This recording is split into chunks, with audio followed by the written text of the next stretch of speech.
Hey guys, just wanted to have a quick video to talk about a couple of different things.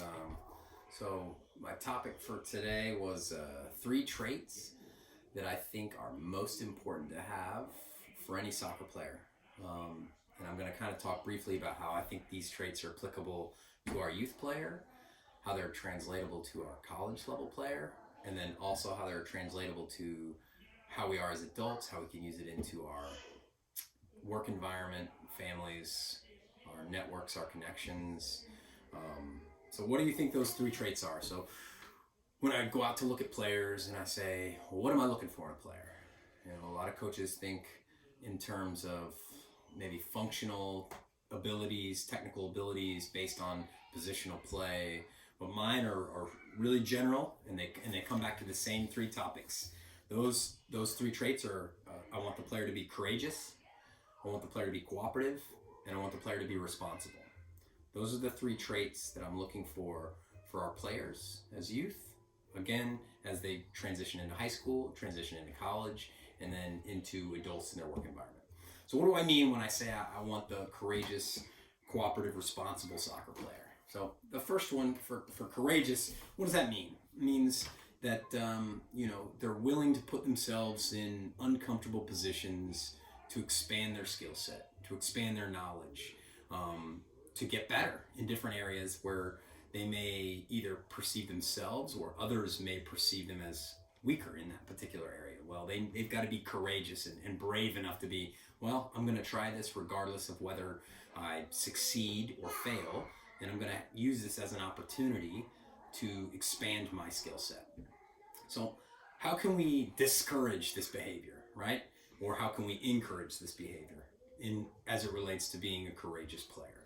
Well, one of those would be negative expectations. So, our behavior as coaches, as mentors, as parents, we're going to dictate how they perceive that experience based on how we react. So, let me give you a real life example for a club player. So, as a parent, my daughter plays on a team, and let's say in this particular game, the coach decided to play her as a center back. Typically, she's a forward or a winger, and we lose the game.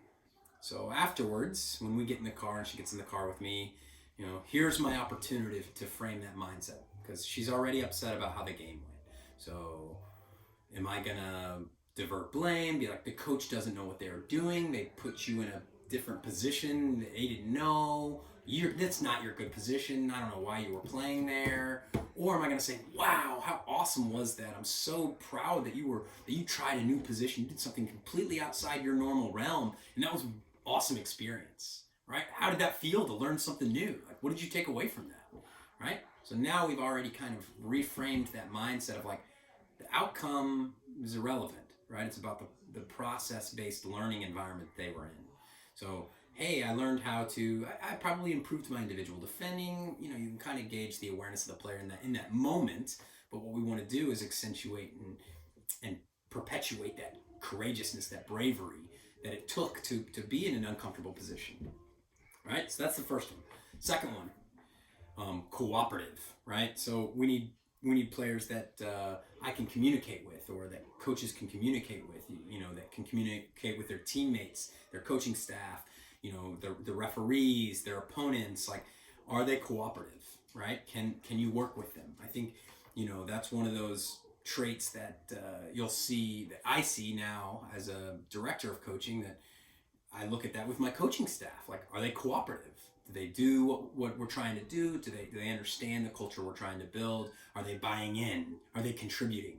Or are they like, well, I don't agree with that, so I'm not going to collaborate. I'm not going to cooperate to try to get to the outcome based on the process that we're working on together, right? So that's another one, cooperative, right? So who's willing to own it? When we're cooperating. So if a coach is asking a player, hey, this is what I want you to do with the ball, and every time you're in the position, I want you to look to make this particular play or this particular movement, right? If you're like, well, I don't agree with that, and you don't do it, you're not really cooperating, you're not collaborating, right? So I think that's a really important element of what we look for in successful players.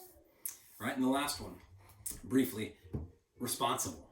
I think it's imperative that players are absolutely responsible. So as a youth player, this means are they doing what their coaches ask them to do off the field? Are they showing up to practice on time? Are they wearing their proper equipment? Are they packing everything that they need for their games and for training? And are they being responsible? Are they going to bed on time? When they're out for a tournament, are they eating the right foods prior to the game?